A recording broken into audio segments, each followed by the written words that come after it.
So, General Anderson, it's good to have you with us as ever. Thank you for making time. Can I start you with this question? We see an escalation of the war in Iran. Donald Trump seems bent on an escalation. We've had 10 consecutive days of American bombing strikes. Now, critics and analysts are saying there is no sign of a strategy to win the war. Tell me, General, in your view, what are they missing? What is the plan here? Well, I believe that the critical element is they failed to realize the tenacity of the Iranian leadership. I mean, the IRGC are absolute religious fanatics, and they are not going to give in. And unfortunately, they have all the power. Their numbers may be somewhat small in terms of the population of Iran, but they control the weapons, the money, the power, the infrastructure, and they have shown a willingness to, abuse their people, to kill their people, in order to maintain power. And of course, this is an existential threat to them. I mean, they understand that if they do not succeed in beating the United States, that they are going to die. And so, we have failed from the very beginning to understand the tenacity and their commitment, and we have failed to know the enemy like we're supposed to. And unfortunately, that has led to the greatest geopolitical blunder in American history.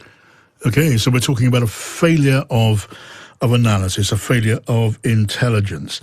It does not make the case for continuing, let alone escalating the bombing. So why do it? I don't understand why they're doing it. I really don't. I don't support it at all. That what they need to do is negotiate.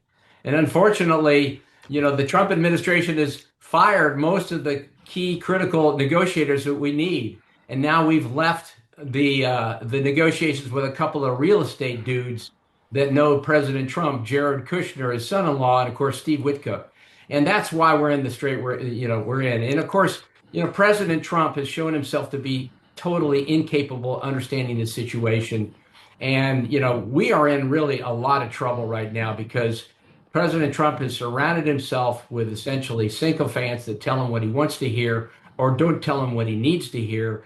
And we are our government has never been in worse shape right now. We're incapable of handling the situation, and it's only going to get worse. And now we got the Houthis involved in Yemen, potentially shutting off the Bab el-Mandeb Strait, and shutting down, making this global economic crisis even more so.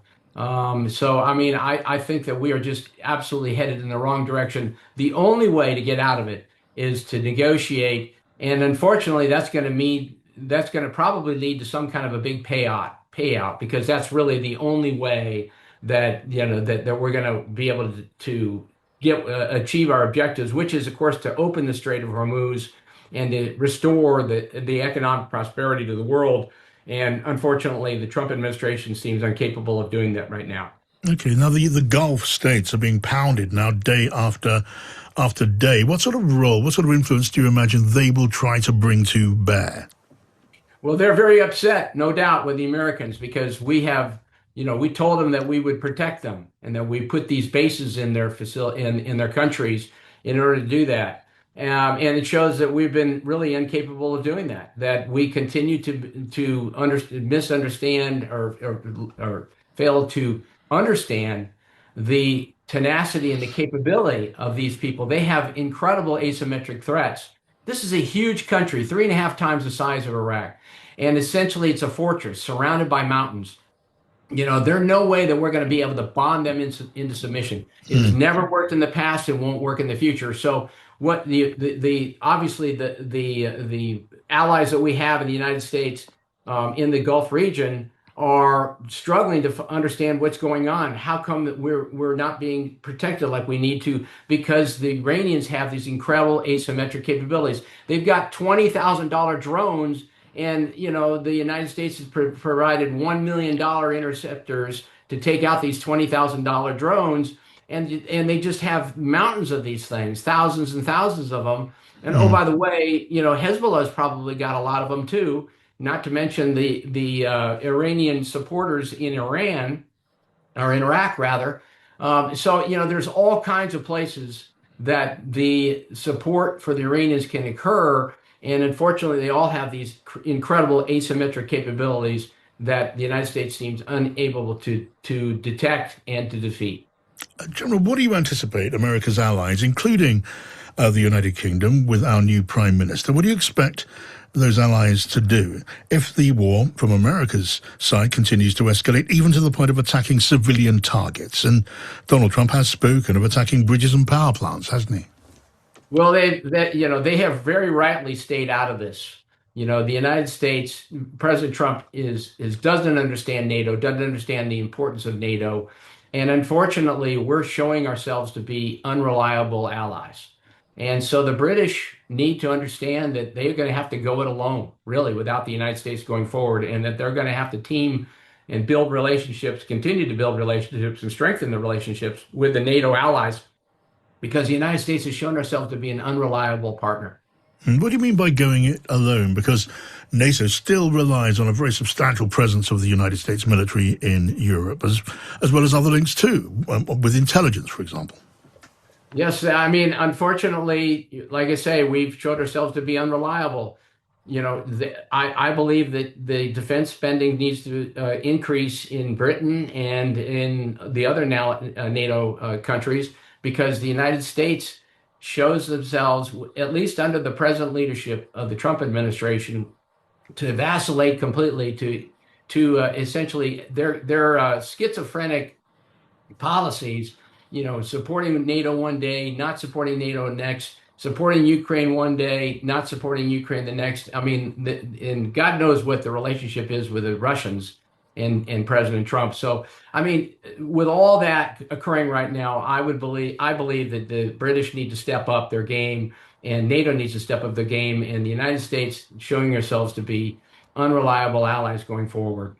Okay, just imagine for a moment that I am the British Prime Minister, and I'm calling you and asking you for your essential advice. What do you say to me in a nutshell? I would say go it alone.